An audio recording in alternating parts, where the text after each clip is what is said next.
आज मेरे लिए ये इंतहाई इज़्ज़त और खुशी की बात है। समंदर पार अजीम पाकिस्तानियों के सामने खड़ा हूँ।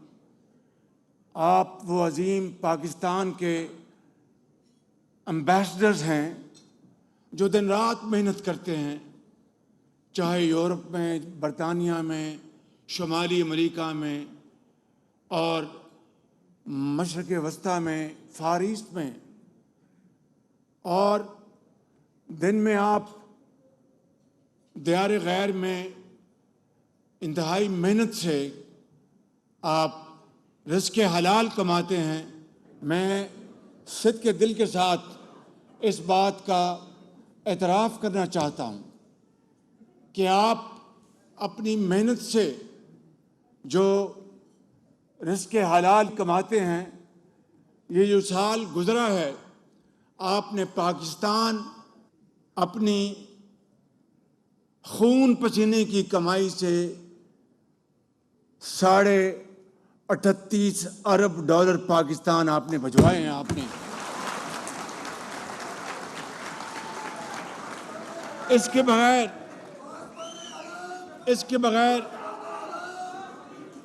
इसके बगैर पाकिस्तान की मईशत आगे नहीं बढ़ सकती।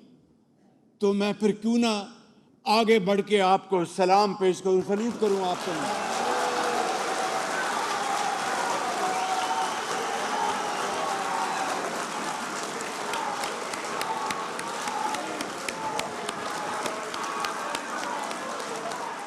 अगर मैं ये कहूं कि आपको सोने और जवाहरात में भी तोला जाए तो वो आपकी कोई कीमत नहीं है, बिल्कुल। और फिर ना सिर्फ माशी तौर पर, सियासी तौर पर जिस तरह आप पाकिस्तान का हर जगह दिफा करते हैं, उसके लिए भी मैं आपको सैल्यूट पेश करता हूं।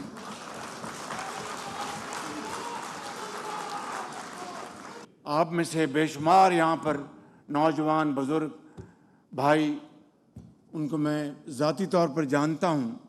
और आपकी जो कैफियत है कि दियार गैर में आप जिस तरीके से शबाना रोज़ मेहनत करते हैं, कोई डॉक्टर है, कोई इंजीनियर है, कोई बहुत बड़ा उनका स्टोर हाउस है, मेहनत कश है।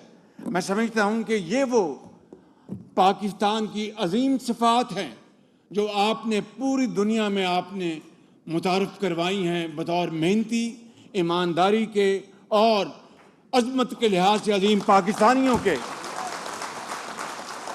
तो मैं चाहता था कि मैं अपनी बात आगे बढ़ाने से पहले इशार आपके खिदमत में पेश करना चाहता हूँ। वो एक शाम जो परदेश में उतरती है, तुम्हें खबर ही नहीं दिल पे क्या गुजरती है। दुआएं माँ की पहुँचाने को मीलों मील जाती हैं कि जब परदेश जाने के लिए बेटा निकलता है। कई अंधेरों के मिलने से रात बनती है और उसके बाद चिरागों की बात बनती है। दियारे गैर में अपने दियार की बातें हो जैसे ऐदे खज़ां में बहार की बातें। काफिले यादों के यूं दिल में मेरे दर आए जैसे परदेश में बरसों में कोई घर आए। मेरे बुजुर्गों, भाइयों और बहनों, मैं आज सबसे पहले आपको 10 मई 2025 की अजीम फतेह और जीत की मुबारकबाद देना चाहता हूं। ये वो फतेह है जिसने दुश्मन को वो सबक सिखाया कि वो जिंदगी भर याद रखेगा। जब हम पर बेजा इल्जाम लगाया गया तो मैंने काकूल में ये बयान दिया और ये कहा कि पाकिस्तान का इस वाक़या से कोई दूर दूर तक ताल्लुक़ नहीं। और उसके लिए मैंने ऐलान किया कि एक आलमी कमेटी बनाई जाए, international committee, to investigate this Pahalgam incident in a very fair, credible and transparent manner, ताकि दूध का दूध और पानी का पानी हो जाए और पता चल जाए कि ये पाकिस्तान के खिलाफ झूठे इल्जामात लगाए जा रहे हैं। हमारे हमसाया मुल्क ने उसका कोई जवाब नहीं दिया। कई बार मैंने पेशकश की, लेकिन उसके जवाब में 6 मई को दुश्मन ने पाकिस्तान के खिलाफ हमला किया और बेगुनाह पाकिस्तानी शहीद हो गए और मसाजिद को शहीद किया गया और दूसरे मकामात को जो कि सिविलियन एसेट थे उनके ऊपर हमले किए गए। मैं समझता हूँ मेरे बुजुर्गों, भाइयों और बहनों और नौजवान साथियों, पाकिस्तान को अपने दफा में कार्रवाई करनी पड़ी और एक झटके में दुश्मन के 6 जहाज जमीन बोस हो गए।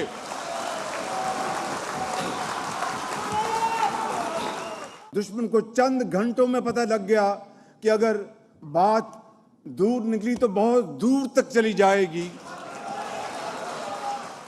सुबह 2:30 बजे chief army staff general Saeed Asif Munir, उनका मुझे फ़ोन आता है।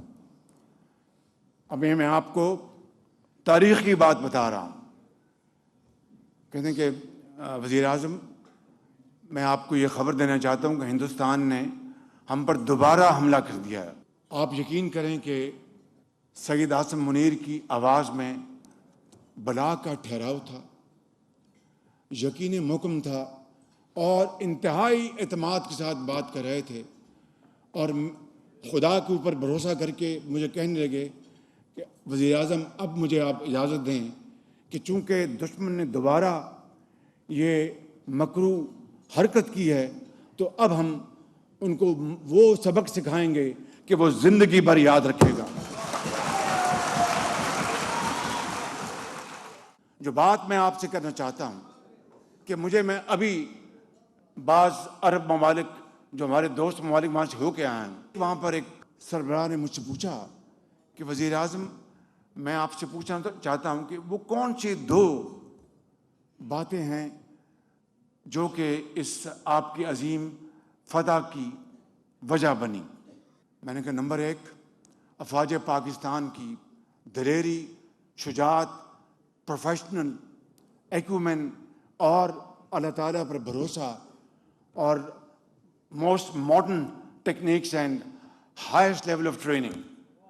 और नंबर 2, मैंने ये कहा कि total unity of thought and action between political and military leadership.